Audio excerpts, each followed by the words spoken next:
ওং হ্রিং বগলামুখী সর্বদুষ্টানাং বাচসমুখং স্তম্ভয় জিহ্বাং কিলয় কিলয় বুদ্ধিনাশায় হ্লিং ওং স্বাহা। একটি ছোট্ট হলুদ কাপড়ে এই জিনিসগুলি দিয়ে জ্বালিয়ে দিন।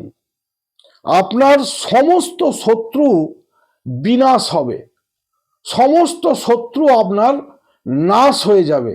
কেউ আর ঘুরেও আপনার সাথে শত্রুতা করার ক্ষমতা থাকবে না। জিনিসগুলি হলো কর্পূর দেবেন 50 গ্রাম, 5টা শুকনো লঙ্কা, একটা ধূপ, একটা মোমবাতি, 1 গাঁট হলুদ আর একটি হলুদ মিষ্টি। এই সবগুলো দিয়ে একটি হলুদ কাপড়ে মুড়ে সেটা জ্বালিয়ে দিন।